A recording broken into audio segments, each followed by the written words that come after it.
Hello my dear students. तो बच्चों यहाँ पे आप देख सकते हो ये पेपर 2025-26 विषय भूगोल इस तरीके से दिख रहा है आपको। यहाँ पे इसके मार्क्स 40 दिए गए हैं। तो बच्चों ये पेपर अभी मेरे पास यहाँ पे मराठी में अवेलेबल था, मतलब कि मराठी लैंग्वेज हो, हिंदी लैंग्वेज हो, इंग्लिश लैंग्वेज हो, सिलेबस तो सेम है आपका सभी के लिए। मतलब कि कोई भी बच्चे, फिर वो इंग्लिश मीडियम से हो, मराठी मीडियम से हो, हिंदी मीडियम से हो या फिर उर्दू मीडियम से हो, वो सभी इन क्वेश्चंस को फॉलो कर सकते हो। आप इनको अच्छे से इसकी प्रिपरेशन कर सकते हो, क्योंकि बच्चों सिलेबस तो वैसे ही है, सिर्फ लैंग्वेज चेंज हो जाती है। तो सारे मीडियम के बच्चे इसको कर सकते हैं। ये 9th स्टैंडर्ड का महाराष्ट्र बोर्ड का पेपर है, भूगोल यानी कि जिसको ज्योग्राफी बोलते हैं।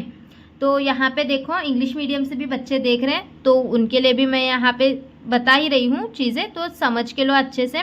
तो देखो यहाँ पे सबसे पहले आपको 4 MCQs होते हैं। क्वेश्चन नंबर 1 का जो होता है ना, इसमें 4 MCQs होते हैं, तो आपको इसके लिए 4 मार्क्स होते हैं। तो देखो यहाँ पे पहले MCQ का करेक्ट आंसर अगर हम देखेंगे तो इसका करेक्ट आंसर बी आता है, ये वाला। ठीक है, फिर चलो अभी नेक्स्ट हम देखते हैं सेकंड वाला MCQ। यहाँ पे बॅरन बेटावर भारतातील एकमेव डॅश डॅश ज्वालामुखीचे क्षेत्र आहे। तो ज्वालामुखी वाला एरिया लिखना है आपको, ये बी वाला ऑप्शन आएगा इसका भी करेक्ट आंसर। ये बच्चों ने यहाँ पे रॉन्ग टिक किया हुआ है, इसको ध्यान मत दो, मैं जो बता रही हूँ वो पेन से वो आंसर्स हैं इसके। उसके बाद देखो ये क्वेश्चन नंबर 3 का जो करेक्ट ऑप्शन है वो ऑप्शन इसका ए है, काइक। ठीक है यहाँ पे। फिर उसके बाद देखो नेक्स्ट यहाँ पे 4th जो MCQ है, तो यहाँ पे इसका करेक्ट आंसर सी है, स्थलांतर यानी कि डिस्प्लेसमेंट इंग्लिश में जिसको बोलते हैं। फिर चलो अभी उसके बाद देखते हैं नेक्स्ट क्वेश्चन, 4 मार्क्स के लिए है, जोड़ी लगाने का है बच्चों आपको यहाँ पे, मतलब कि मैच द फॉलोइंग, योग्य जोड़ियाँ जुड़वा।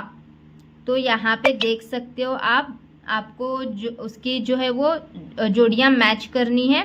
तो यहाँ पे देखो सबसे पहले ऑप्शन, यहाँ पे पहले का जो है वो करेक्ट आंसर इसका ये बी वाला आएगा। फिर उसके बाद जो सेकंड वाला है उसका करेक्ट ऑप्शन ये थर्ड वाला आएगा। फिर ये जो है ना क्वेश्चन थर्ड वाला, तो इसका जो करेक्ट आंसर है वो आएगा ये फर्स्ट वाला यहाँ का। और ये जो 4th वाला है ना, इसका करेक्ट आंसर आएगा ये वाला। ठीक है बच्चों, यहाँ तक आप समझ गए। चलो अभी ये पेज नंबर 1 देखो, यहाँ पे हमारा पेज नंबर 1 खत्म हो चुका है। अभी पेज नंबर 2 पे चलते हैं हम। तो बच्चों यहाँ पे हम पेज नंबर 2 पे आ चुके हैं। तो पेज नंबर 2 पे देखो, यहाँ पे आपको 5 में से कोई 4 क्वेश्चन सॉल्व करना है आपको यहाँ पे। तो 5 क्वेश्चंस आपको दिए जाते हैं और उसमें से कोई 4 सॉल्व करना होता है। तो ये 1-1 मार्क के लिए होते हैं बच्चों। यहाँ पे सिर्फ एक ही लाइन में इसका आंसर लिखना होता है आपको। 5 क्वेश्चंस हैं 1-1 मार्क के, आप इनको याद करो। तो 4 मार्क्स के लिए हैं, 1-1 मार्क के, आप इसको एक ही लाइन का आंसर आपको यहाँ पे लिखना है। फिर उसके बाद देखो क्वेश्चन नंबर 4 जो होता है ना, कंपल्सरी यहाँ पे आपको मैप का होता है। तो यहाँ पे क्या दिया जाता है, आपको एक मैप दिया जाता है, यानी कि नक्शा जिसको आप बोलते हो, वो आपको यहाँ पे दिया जाता है।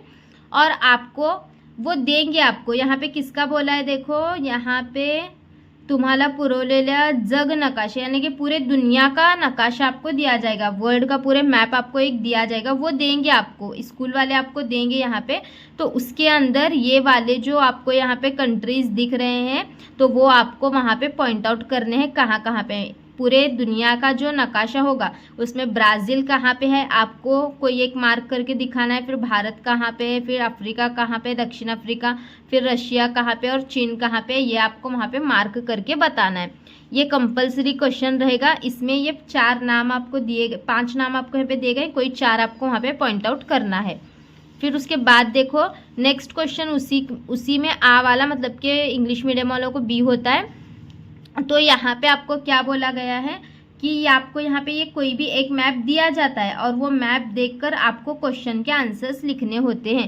तो यहाँ पे देखो ये मैप दिया गया है आपको, और आपको यहाँ पे 6 क्वेश्चंस पूछे जाते हैं, कोई 4 के आंसर्स आपको देना होता है। तो हम यहाँ पे पेज नंबर 2 पे हैं। तो यहाँ पे देखो इस पेज पे यहाँ पे ये 3 क्वेश्चंस हैं आपको यहाँ पे। फिर उसके बाद और 3 क्वेश्चंस आगे हैं। पेज नंबर 3 पे चलते हैं हम। तो बच्चों यहाँ पे हम पेज नंबर 3 पे आ चुके हैं। तो पेज नंबर 3 पे भी आपको यहाँ पे मतलब कि 4, 5, 6 ऐसे टोटल हमारे 6 क्वेश्चंस बन गए हैं। तो वो मैप आपको देखना है और मैप देखकर ये 6 में से कोई 4 क्वेश्चन के आंसर्स आपको यहाँ पे सॉल्व करना है। समझ गए यहाँ तक? फिर उसके बाद देखो आप क्वेश्चन नंबर 5 जो है इसके अंदर आपको यानी कि ज्योग्राफिकल रीजन लिखना होता है। मराठी में यहाँ पे भौगोलिक कारणे है।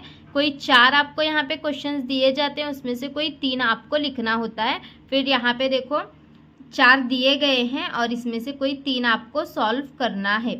मतलब कि अभी देखो आप बोलोगे कितने लाइन लिखना है, तो समझो अभी यहाँ पे आपको 2 मार्क्स के लिए एक क्वेश्चन यहाँ पे बोला गया है लिखने के लिए, तो आप 4 लाइन आपको लिखना पड़ेगा। एक आंसर 2 मार्क्स के लिए अगर आप लिख रहे हो तो आपको 4 लाइन लिखना है, और कोई आंसर आप 3 मार्क्स के लिए लिख रहे हो तो 6 लाइन्स लिखना है। तो अभी यहाँ पे एक क्वेश्चन 2 मार्क्स के लिए तो एक क्वेश्चन का आंसर 4-4 लाइन का लिखना है आपको, ठीक है। फिर उसके बाद देखो क्वेश्चन नंबर 6, यहाँ पे इसका आपको क्या बोला गया है, डायग्राम निकाल के उसको नाम देना है। 4 आपको दिए गए हैं, कोई आपको 3 यहाँ पे सॉल्व करना है। ये भी देखो 6 मार्क्स के लिए, मतलब कि एक क्वेश्चन यहाँ पे आपको 2 मार्क्स के लिए। तो अच्छी डायग्राम, क्लीन नीट डायग्राम आपको बनाना है और डायग्राम बनाकर आपको नाम यहाँ पे लिखना है। कभी कभी आपको ये ना देते हुए एग्ज़ाम में आपको क्या दिया जाता है, मतलब कि 3 मार्क्स के क्वेश्चंस दिए जाते हैं कभी कभी ये ना देते हुए। तो ये भी करो और 3 मार्क्स के क्वेश्चंस थोड़ा सा करके लो अपने टेक्स्ट बुक से। फिर उसके बाद देखो यहाँ पे क्वेश्चन नंबर 7, तो यहाँ पे आपको बोला गया है कि डिटेल में इसके आंसर्स लिखना है। तो डिटेल में आंसर लिखना है बच्चों, तो यहाँ पे देखो 4 में से कोई 2 आपको यहाँ पे आंसर्स लिखने हैं। तो अब यहाँ पे देखो 8 मार्क्स के लिए ये वाला जो है वो क्वेश्चन रहेगा। तो 8 मार्क्स के लिए मतलब बच्चों आपको एक क्वेश्चन 4 मार्क्स के लिए, एक क्वेश्चन कितने मार्क्स के लिए आएगा, 4 मार्क्स के लिए। तो कितने लाइंस लिखना पड़ेगा 4 मार्क्स के लिए, 8 लाइंस आपको लिखना पड़ेगा। तो यहाँ पे कोई 2 लिखना है, तो 4 मार्क्स के लिए एक क्वेश्चन है, 8 लाइंस लिखो। 8 लाइन लिखोगे तो आपको 4 में के 4 मार्क्स पक्के मिल जाएंगे। तो बच्चों और आंसर्स कैसे लिखना है, तो पॉइंट वाइज आंसर लिखना है। नंबर 1 पॉइंट डालो, आंसर लिखो।